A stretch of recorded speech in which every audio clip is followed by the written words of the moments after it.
Frequency की जब light गिरती है तो उस मेटल सरफेस से इलेक्ट्रॉन निकलते हैं। उन इलेक्ट्रॉन्स को हम फोटो इलेक्ट्रॉन्स बोलते हैं, और उन इलेक्ट्रॉन्स की वजह से जो करंट डेवलप होता है उसको फोटो करंट बोलते हैं, और इस इफेक्ट को फोटो इलेक्ट्रिक इफेक्ट बोलते हैं। बराबर। यहाँ पे दो ऑब्जर्वेशन थे। क्या था कि अगर हम टॉपिक क्या कर रहा हूँ, फोटो इलेक्ट्रिक, सही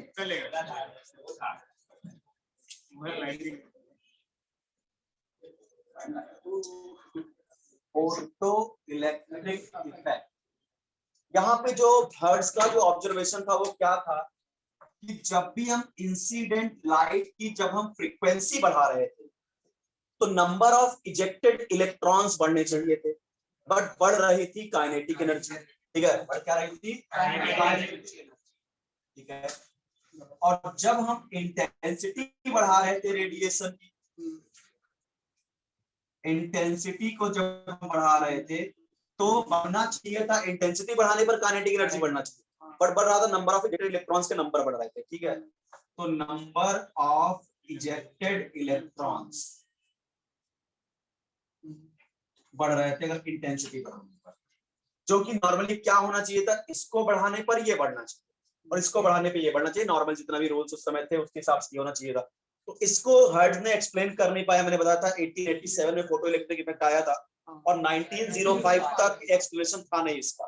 1905 में इसको आइंस्टाइन ने एक्सप्लेन किया, क्योंकि 1901 में प्लैंक क्वांटम थ्योरी ऑलरेडी आ चुकी। ठीक है, तो इसको आइंस्टाइन ने एक्सप्लेन किया, photo electric theory of Einstein, जिसके लिए 1920 में उनको नोबेल प्राइज मिला आइंस्टाइन को इसी के लिए।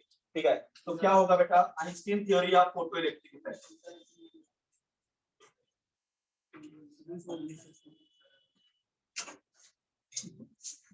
फोटो इलेक्ट्रिक इफेक्ट, इनके कुछ पॉइंट्स जरा सुनिएगा। पहला पॉइंट इसमें क्या है इनका कि light is made up of photon. कुछ प्लैंक की बातों को यूज कर रहे थे। हाँ, ये light is made up of photon. Photons क्या होता है बेटा, एनर्जी के पैकेट्स होते थे, याद करिए। फोटॉन्स, एक फोटॉन की एनर्जी आपने को पता था इक्वल टू h nu। ठीक है, सेकंड पॉइंट बोला इन्होंने कि one photon can eject one electron. एक फोटॉन अगर मेटल सरफेस पे गिरेगा तो एक ही इलेक्ट्रॉन मेटल सरफेस से बाहर आएंगे, यानी one photon eject one electron, eject one electron. एक फोटॉन गिरने पर कितने इलेक्ट्रॉन निकलेंगे? एक ही इलेक्ट्रॉन निकलेंगे। फिर तीसरा पॉइंट इन्होंने बोला कि there is no time lag between photon and electron. मतलब कोई टाइम लैग नहीं होता कि फोटॉन गिरा फिर अगले 1 सेकंड के बाद इलेक्ट्रॉन निकलेगा। जैसे ही फोटॉन गिरा तुरंत इलेक्ट्रॉन निकल जाता है, यानी कोई टाइम लैग बीच में नहीं होता। There is no time lag, no time lag between photon and electrons, photons and electrons. और उन्होंने प्लैंक की बातों को यूज किया कैसे, इसको मैं आप यहां से हटा देता हूं क्योंकि इतना ही लिखना है मुझे। ध्यान से देखिए, चौथी बात, 3 बात समझ में आई क्या था। तीसरी बात, पहली बात क्या थी भैया, जो लाइट्स है फोटॉन से मिलकर बनी है। एक फोटॉन जब गिरता है तो एक ही इलेक्ट्रॉन निकालता है, और जो फोटॉन के गिरने में और इलेक्ट्रॉन के निकलने में कोई टाइम लैग नहीं होता।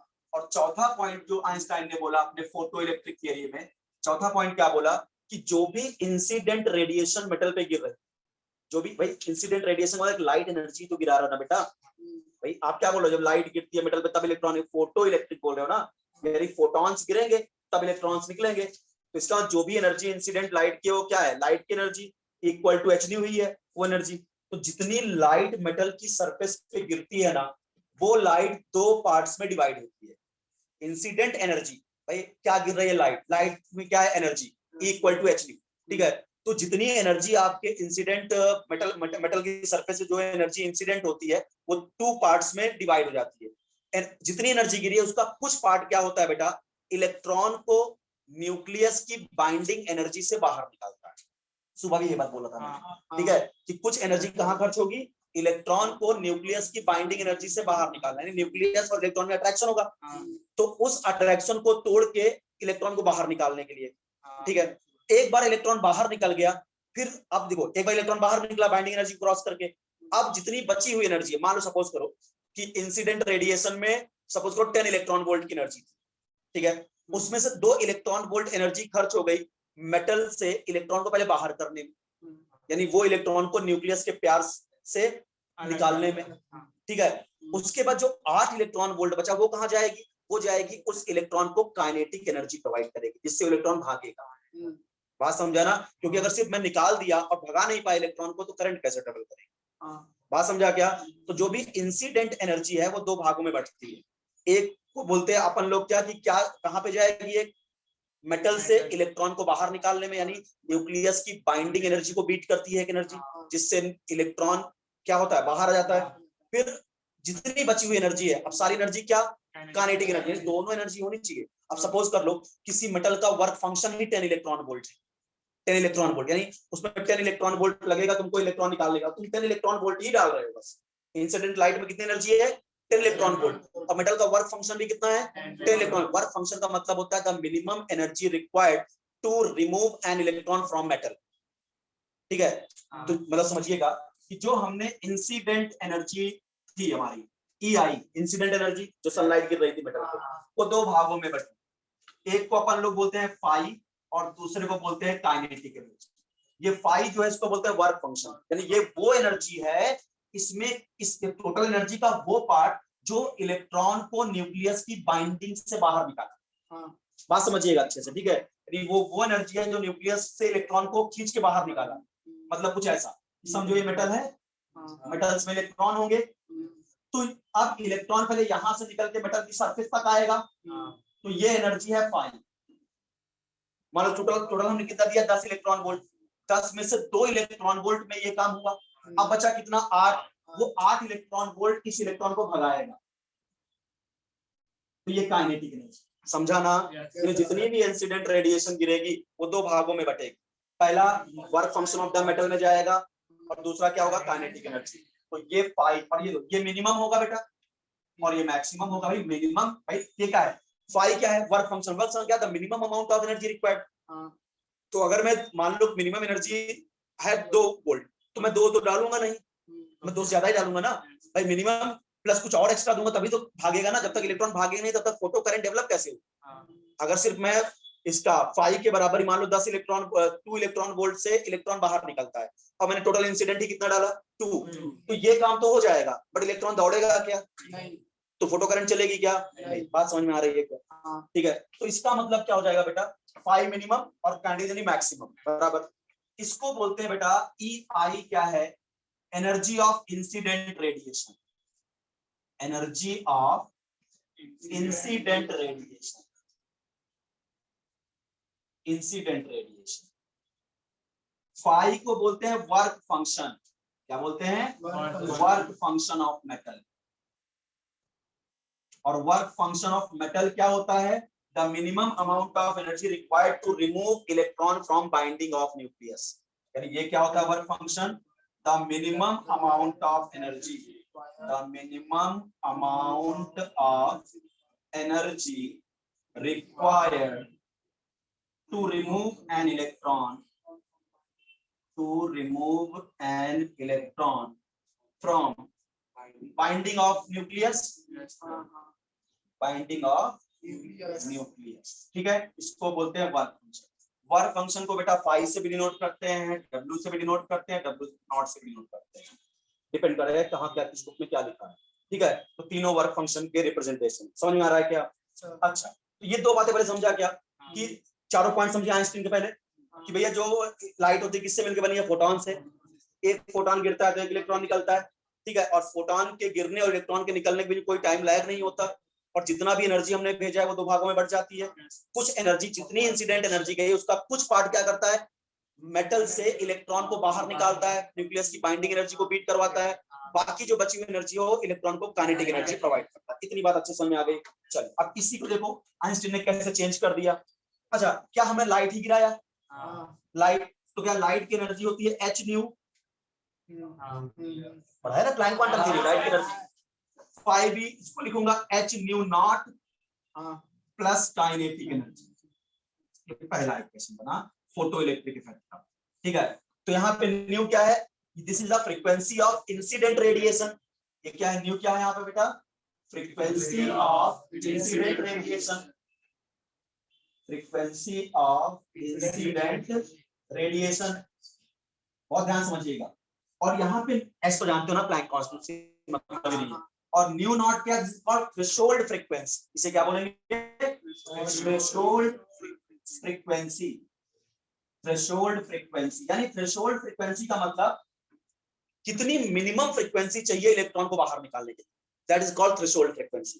थ्रेशोल्ड का मतलब उससे कम फ्रीक्वेंसी की लाइट डालोगे तो इलेक्ट्रॉन इजेक्ट आउट नहीं होता। बात समझिएगा, थ्रेशोल्ड फ्रीक्वेंसी का मतलब the minimum frequency required to eject electron from metal surface is called threshold frequency. एक बात कंफर्म हो रहे होगे तुम लोग, no doubt incident frequency should be higher than threshold, बराबर है ना? क्योंकि भैया देखो, फोटो इलेक्ट्रिक इफेक्ट कराना है, फोटो इलेक्ट्रिक इफेक्ट केवल ये नहीं होता कि मेटल से इलेक्ट्रॉन निकालो और उसको भगाओ। बात समझा क्या?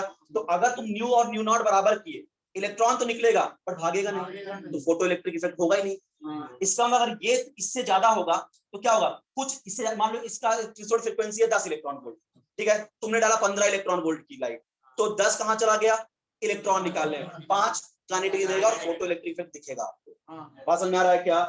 ठीक है, इसका मतलब जो इंसिडेंट फ्रीक्वेंसी होगी वो थ्रेशोल्ड फ्रीक्वेंसी से ज्यादा होनी चाहिए। थ्रेशोल्ड का मतलब the minimum frequency for showing photo electric effect. Photo electric effect को दिखाने के लिए कितनी मिनिमम फ्रीक्वेंसी की लाइट मेटल पे गिरनी चाहिए, that is called threshold frequency. तो इसका मतलब जो मैं लाइट गिराऊंगा, इंसिडेंट लाइट, उसकी जो फ्रीक्वेंसी होनी चाहिए थ्रेशोल्ड से ज्यादा ही होनी चाहिए, बराबर? क्योंकि थ्रेशोल्ड के बराबर हुई तो इलेक्ट्रॉन तो निकलेगा बट भागेगा नहीं। समझ पा रहे हो क्या मेरी बात? ठीक है, चलिए एक इक्वेशन ये बना। अच्छा, इसको लैम्डा के फॉर्म में नहीं लिख सकते क्या बेटा आराम से? न्यू इक्वल टू क्या, सी अपॉन लैम्डा होता है, आया ना आपको? तो H C upon lambda equal to H nu naught upon lambda naught, बराबर, प्लस आपका kinetic energy, sorry, C naught upon lambda naught, बराबर है। तो ये दूसरा इक्वेशन हो गया लैम्डा के फॉर्म में, ठीक है। अब ये जो लैम्डा होगा क्या होगा, ये लैम्डा मैक्सिमम होगा। बात ध्यान से, ये लैम्डा कैसा होगा, लैम्डा मैक्सिमम थ्रेशोल्ड, यानी इससे तो ज्यादा ही देना पड़ेगा आपको, ये मिनिमम नहीं है, ये मैक्सिमम लैम्डा है, ठीक है। इससे ज्यादा ही अगर आप वेवलेंथ की लाइट डालोगे तभी आपका शायद इलेक्ट्रॉन इजेक्ट आउट होगा। तो इक्वेशन समझ में आ रहा है? हालांकि तुम्हारे न्यूमेरिकल या तो यहां से आएंगे और या तो यहां से आएंगे, फोटो इलेक्ट्रिक इफेक्ट के। बात समझ में आ रहा है? ये भी यूज कर सकता है, सी अपॉन लैम्डा, डिपेंड करेगा क्वेश्चन जैसे आएगा वैसे खेलेगा आराम से, ठीक है। चलो ये समझ में आ गया, ये equation H C upon lambda, lambda के फॉर्म में। यहाँ लैम्डा क्या है, wavelength of incident radiation, this is called threshold wavelength. Threshold wavelength, lambda naught क्या होगा, थ्रेशोल्ड। थ्रेशोल्ड का मतलब होता है बेटा मिनिमम, कि वो मिनिमम जिसके आपका उतना तो आपको देना ही पड़ेगा। थ्रेशोल्ड का मतलब होता है मिनिमम। तो अगर थ्रेशोल्ड फ्रीक्वेंसी यानी मिनिमम इतनी तो डालनी है, उससे ज्यादा डाल रहे हो अच्छी बात है, ठीक है, लेकिन उससे कम डालोगे तो इफेक्ट नहीं देखने को मौका मिलेगा। बात समझ में आ रहा है क्या? तो ये एक इक्वेशन समझ में आ गया आपको?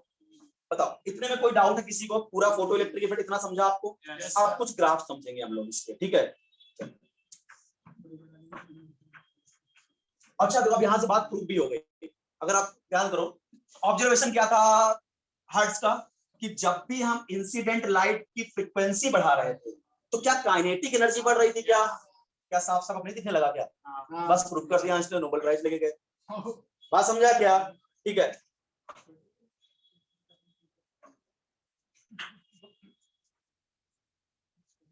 चलिए आगे बात करते हैं। अब इनके कुछ ग्राफ देखते हैं बेटा, बहुत इंपॉर्टेंट ग्राफ होते हैं। देखिए ग्राफ किसके किसके बीच पूछता है।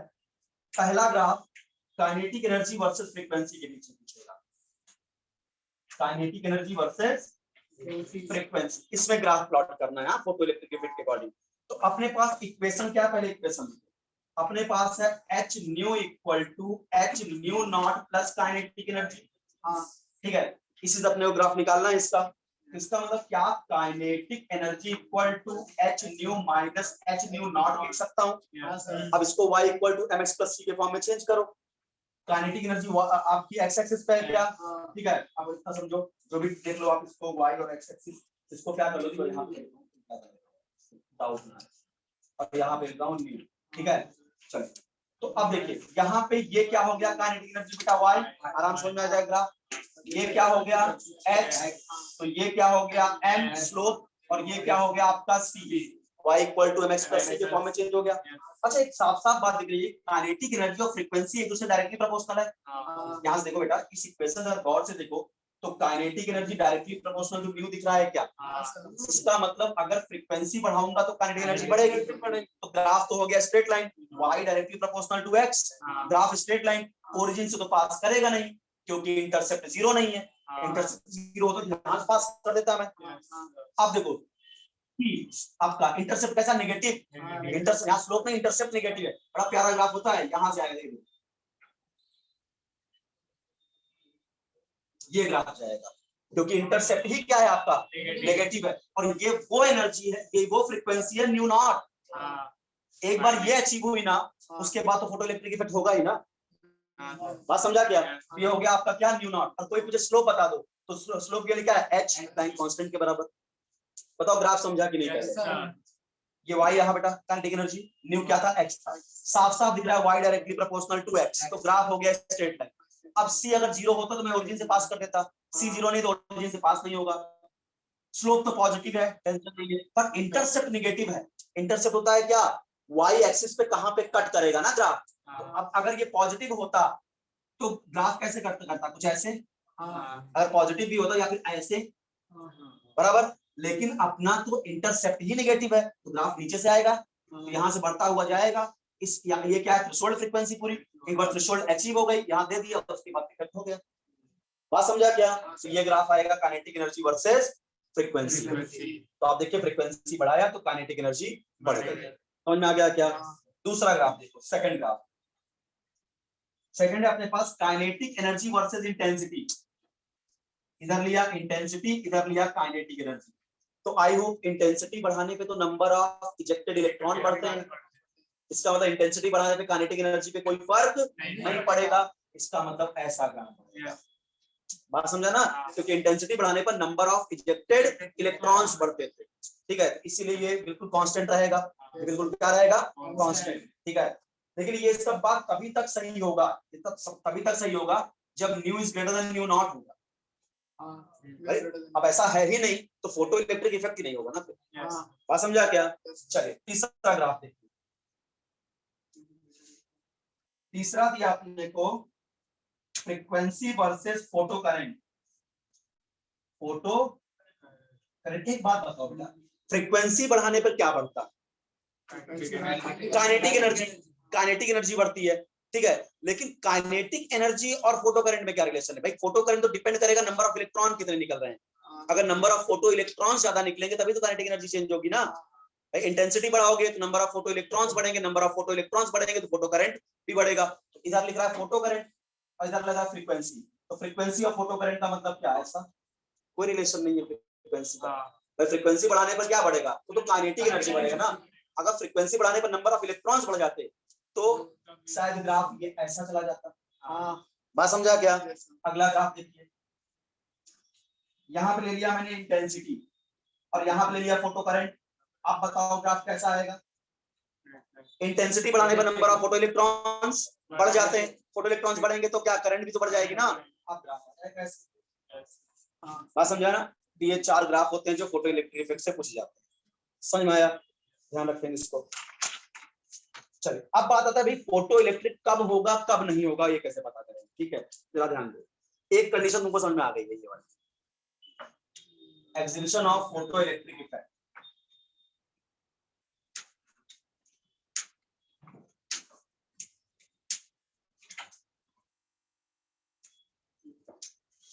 फोटो इलेक्ट्रिक इफेक्ट, पहला केस वन, आप खुद बताना कि अगर मैं बोलूं if nu is greater than new not, threshold frequency से ज्यादा फ्रीक्वेंसी की लाइट डालूंगा, ठीक है।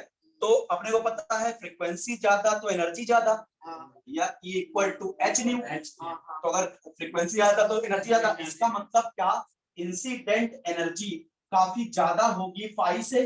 अगर फ्रीक्वेंसी ज्यादा है, जो मैं लाइट गिरा रहा हूं मेटल पे, उसकी फ्रीक्वेंसी थ्रेशोल्ड फ्रीक्वेंसी ज्यादा है और फ्रीक्वेंसी ज्यादा तो लाइट की एनर्जी ज्यादा। इसका मतलब इंसिडेंट लाइट की एनर्जी फाई से काफी ज्यादा होगी। तो इसका मतलब अगर इंसिडेंट लाइट की एनर्जी फाई से काफी ज्यादा होगी तो कुछ पार्ट तो वर्क फंक्शन में चला जाएगा और वो खत्म तो होगा नहीं, और फिर जो बचा होगा वो क्या कर देगा? काइनेटिक एनर्जी प्रोवाइड कर देगा। यानी यहाँ क्या होगा? यहाँ पे आपको फोटो इलेक्ट्रिक इफेक्ट ऑब्जर्व होगा।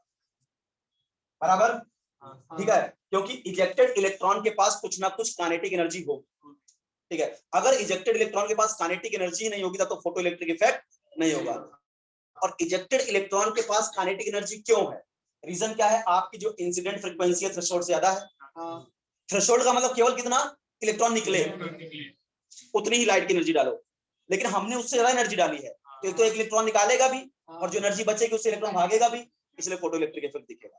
बात समझा क्या? सेकंड पॉइंट, केस 2, अगर मैं बोलूं if nu is equal to nu naught, जितना इलेक्ट्रॉन निकालने के लिए अपने को फ्रीक्वेंसी चाहिए उतने ही एनर्जी की लाइट डाल दिया, तो इसका मतलब यहाँ जो इंसिडेंट लाइट की एनर्जी होगी केवल वर्क फंक्शन के बराबर होगी क्या? बस बराबर ना भाई, जितना इलेक्ट्रॉन निकालने के लिए मेटल से फ्रीक्वेंसी चाहिए उसी फ्रीक्वेंसी की लाइट डाल दिया। तो अब भाई जितना न्यू नॉट है इससे केवल क्या निकलेंगे? इलेक्ट्रॉन। इलेक्ट्रॉन निकलेंगे तो बट सारी एनर्जी किस में चली जाएगी? इलेक्ट्रॉन को निकालने में। क्या थोड़ा बहुत एनर्जी बचेगी क्या कि काइनेटिक एनर्जी दिया जाए? नहीं। तो यहाँ पे फोटो इलेक्ट्रिक इफेक्ट नहीं दिखेगा। फोटो इलेक्ट्रिक इफेक्ट का मतलब इलेक्ट्रॉन को निकालना भी है, दौड़ाना भी है। बात समझा क्या? इसका मतलब यहाँ पे क्या होगा आपका, ejected electron will have zero kinetic energy, kinetic नहीं मिलेगी, क्योंकि तुमने क्या किया है? थ्रेशोल्ड के बराबर ही तुमने दे दिया है क्या? इंसिडेंट लाइट की एनर्जी। फ्रीक्वेंसी थ्रेशोल्ड के बराबर दिया है तो इंसिडेंट लाइट की एनर्जी भी थ्रेशोल्ड के बराबर ही होगी। और अगर कोई थ्रेशोल्ड है वो तो इलेक्ट्रॉन निकालता है ना बस, ठीक है, तो थोड़ा बचेगा तब तो काइनेटिक एनर्जी मिलेगा ना। इसका मतलब क्या होगा आपका? फोटो इलेक्ट्रिक इफेक्ट ऑब्जर्व नहीं होगा। समझ में आ रहा है क्या? तीसरा, case 3, if nu is less than new not, ये तो पॉसिबिलिटी ही नहीं है, ठीक है। थ्रेशोल्ड से भी कम एनर्जी दोगे तब कहां से इलेक्ट्रॉन भी नहीं निकलेगा। यहाँ तो इलेक्ट्रॉन निकला बट काइनेटिक एनर्जी नहीं मिली, यहाँ इलेक्ट्रॉन निकलेगा ही नहीं। बात समझा ना? तो यहाँ पे भी फोटो इलेक्ट्रिक इफेक्ट देखने का मौका नहीं मिलेगा। डायरेक्ट ऑप्शन में ऐसे क्वेश्चन आएंगे आपके सामने, कब फोटो इलेक्ट्रिक इफेक्ट दिखता है कब नहीं दिखता। बात समझ में आ रहा है क्या? समझ में आ गया अच्छे से? चलो अब जरा इस पर न्यूमेरिकल कर लेते हैं, कैसे आते हैं न्यूमेरिकल फोटो इलेक्ट्रिक इफेक्ट के। केमिस्ट्री में तो इतना ही रिक्वायरमेंट है, फिजिक्स में हो सकता है टॉपिक थोड़ा और बढ़े, बट केमिस्ट्री में इतना ही पूछेंगे आपसे। पहला क्वेश्चन देखिए, the work function,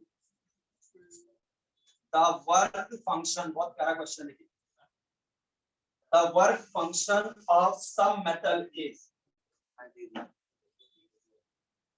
some metal is listed below,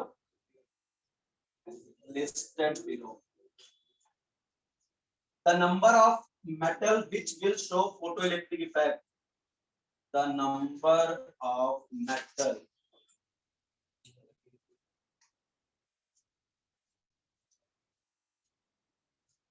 photoelectric effect when light of 310 nanometer wavelength falls on the metal, ठीक है। और आपको बेटा कुछ मेटल दिए गए हैं, उनके वर्क फंक्शन दिए गए हैं, lithium, sodium, potassium, magnesium, copper, silver, iron, platinum और टंगस्टन, ये कुछ मेटल दिए गए हैं आपको। उनके वर्क फंक्शन यानी आपको 5 दिया गया है इलेक्ट्रॉन में वर्क फंक्शन, ठीक है। क्या क्या? इसका दिया है 2.4, इसका दिया है 2.3, इसका दिया है 2.2, ये 3.7, ये 4.8, ये 4.3, ये 4.7, ये 6 पॉइंट, ये 5.7, 4.75। अब जरा क्वेश्चन सुनो क्या बोला। The work function of some metal is listed below, जो कुछ मेटल दिए गए उनके वर्क फंक्शन दिए गए, ठीक है। The number of metal which will show photoelectric, how many metal यहाँ? 1 2 3 4 5 6 7 8 9, 9 मेटल दिए गए। बोला इस बताइए इस 9 मेटल से कितने मेटल जो फोटो इलेक्ट्रिक इफेक्ट दिखाएंगे? क्या 9 के 9 दिखाएंगे या कुछ सिलेक्टेड ही दिखाएंगे फोटो? और आपको मेटल के हर मेटल पे कितने नैनोमीटर की वेवलेंथ की लाइट गिर रही है? 310 नैनोमीटर। एक बात बताओ बेटा, अपने को पता है यार कि फोटो इलेक्ट्रिक इफेक्ट तो तभी होगा जब EI की वैल्यू 5 से ज्यादा हो। जो भी इंसिडेंट लाइट की एनर्जी आए उसकी वैल्यू किससे हो? वर्क फंक्शन ज्यादा हो, क्योंकि अगर वर्क फंक्शन के बराबर हुई तो इलेक्ट्रॉन निकलेगा बट भागेगा नहीं, तो यानी EI की वैल्यू से ज्यादा होनी चाहिए, ठीक है। या फिर बोलूं 5 की वैल्यू EI से कम होनी चाहिए, कान पकड़ने का तरीका है, जैसे पकड़ो। बात समझा क्या? तो अब एक बात बताओ, पहले मुझे एनर्जी निकालनी पड़ेगी। हर मेटल पे कितने वेवलेंथ की लाइट गिर रही है? 310। तो याद करो, हमने आपको डायरेक्ट फ्लाइंग थ्योरी बताया था कि अगर वेवलेंथ नैनोमीटर में दिया है तो हम डायरेक्ट ये फॉर्मूला इस्तेमाल करते हैं 1240 अपॉन लैम्डा, अगर नैनोमीटर में दिया है, और एनर्जी आती है इलेक्ट्रॉन वोल्ट में, बराबर। अगर एंगस्ट्रॉम में होता तो 12400 था, और अगर मीटर में 2 × 10⁻25 था। ठीक है, चलिए ये हो गया 1240 पर कितना वेवलेंथ की लाइट गिर रही है? 310। कितना आया? 4 इलेक्ट्रॉन वोल्ट। यानी इसका मतलब ये EI ही तो आ गया, 4 इलेक्ट्रॉन वोल्ट, यानी ये इंसिडेंट लाइट की रेडिएशन है। इसका मतलब जिस भी मेटल का वर्क फंक्शन 4 से कम होगा वो फोटो इलेक्ट्रिक दिखाएगा। भाई वर्क फंक्शन 4 से कम हो गया तो मतलब 3 आया, इसका मतलब 3 गया कहां पे? इलेक्ट्रॉन निकालने में, और 1 इलेक्ट्रॉन वोल्ट से काइनेटिक एनर्जी मिल गई। इसका मतलब जिस भी मेटल का वर्क फंक्शन 4 इलेक्ट्रॉन वोल्ट से कम होगा वो सब दिखाएंगे फोटो इलेक्ट्रिक इफेक्ट। क्या ये 4 से कम है? ये दिखाएगा, ये दिखाएगा, ये दिखाएगा, ये सब नहीं दिखाएगा। आंसर जाएगा 4, केवल 4 मेटल ये काम करें। समझा क्या कैसे क्वेश्चन आते हैं कि आपको कई सारे मेटल दे दिए, उनके वर्क फंक्शन दे दिए, अब बता दिया भैया इतने वेवलेंथ की लाइट गिर रही है, बताओ कौन कौन से मेटल फोटो इलेक्ट्रिक इफेक्ट दिखाएंगे। तो फोटो इलेक्ट्रिक के लिए यही कंडीशन है कि जो भी हमारी एनर्जी होनी चाहिए कितने फाई से ज्यादा होनी चाहिए। ठीक है, इसका मतलब फाई जो है इंसिडेंट रेडिएशन से कम होना चाहिए। ठीक है, हमने EI निकाल लिया 4 इलेक्ट्रॉन वोल्ट, तो फाई की वैल्यू E से कम होनी चाहिए, 4 से कम जो वैल्यू होंगी वो सब फोटो इलेक्ट्रिक इफेक्ट दिखाएंगे मेटल। समझा क्या?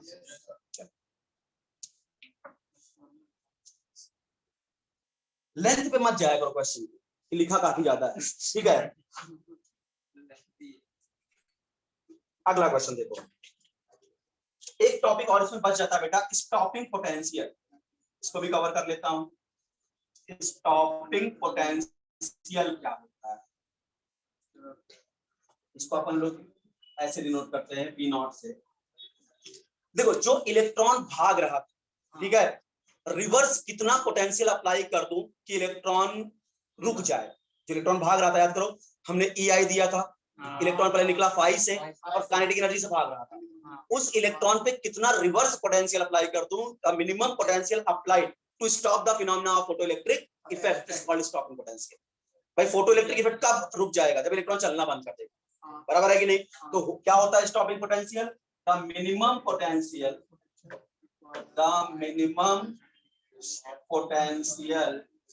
और ये रिवर्स में लगेगा, which must be applied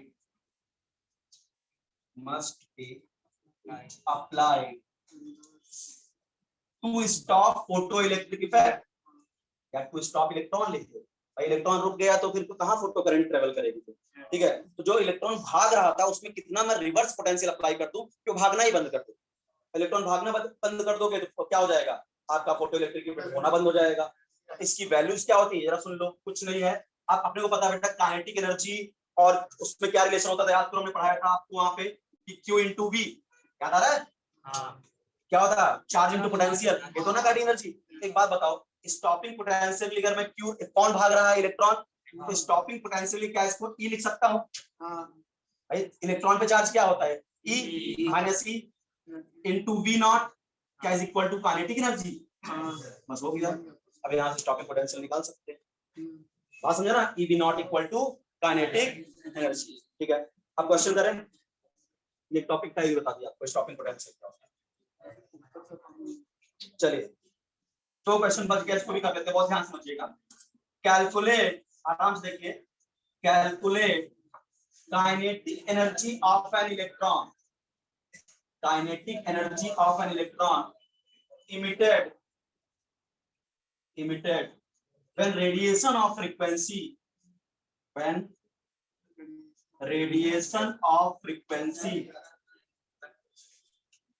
radiation of frequency 1.1 into 10⁻15 second inverse hits the metal और मेटल का जो थ्रेशोल्ड फ्रीक्वेंसी दे रखा है 6 × 10⁻14 ये प्रोवाइड किया आपको। क्या बोल रहा है क्वेश्चन को फिर से समझेंगे। क्या? Calculate kinetic energy of an electron, electron की काइनेटिक एनर्जी निकालना है, यानी ये निकालना है, बराबर। अगर आपके पास जो इंसिडेंट रेडिएशन की फ्रीक्वेंसी कितना है, ये एच न्यू का न्यू, ठीक है, और न्यू नॉट भी दिया है, आप गणित निकालना है, बताओ कौन सा फॉर्मूला है, H nu is equal to H nu naught plus kinetic energy, I hope यही लगेगा। अच्छा, एच तो प्लैंक कांस्टेंट होता है, इसको एच ही रहने दो, अभी बाद में कवर कर लेंगे। इसलिए फ्रीक्वेंसी कितना दिया है 15, और ये क्या दिया 14, थोड़ा दिमाग लगा लेते हैं, 11 into 10⁻14 करते हैं, आराम हो जाएगा क्वेश्चन सॉल्व करने में, ठीक है।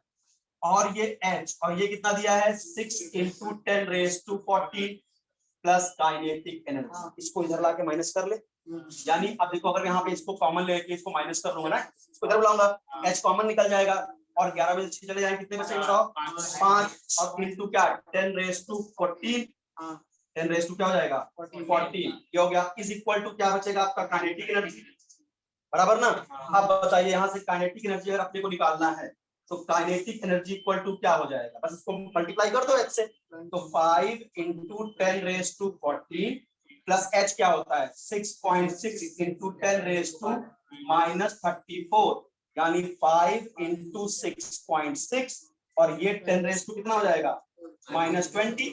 अब इसको अगर मल्टीप्लाई करना कर लो, 30 हो गया,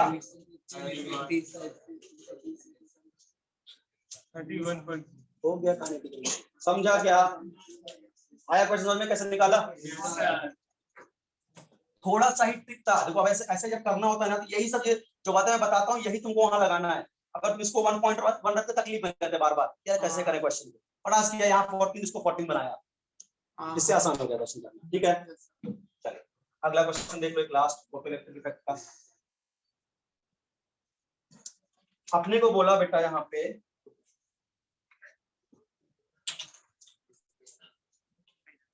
light of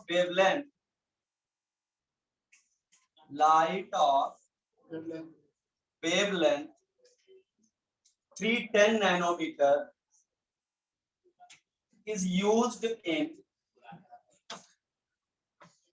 an experiment of photoelectric effect with lithium। Metal कौन सा लिया गया है लिथियम, और लिथियम का वर्क फंक्शन दे दिया है आपको 2.5 इलेक्ट्रॉन वोल्ट। लिथियम मेटल का वर्क फंक्शन बता दिया, तो यार इतना तो कम से कम एनर्जी डालना पड़ेगा, ठीक है, इससे ज्यादा ही डालना पड़ेगा अगर फोटो इलेक्ट्रिक इफेक्ट देखना चाहते हो, इतनी ही डालोगे तब तो केवल इलेक्ट्रॉन लिथियम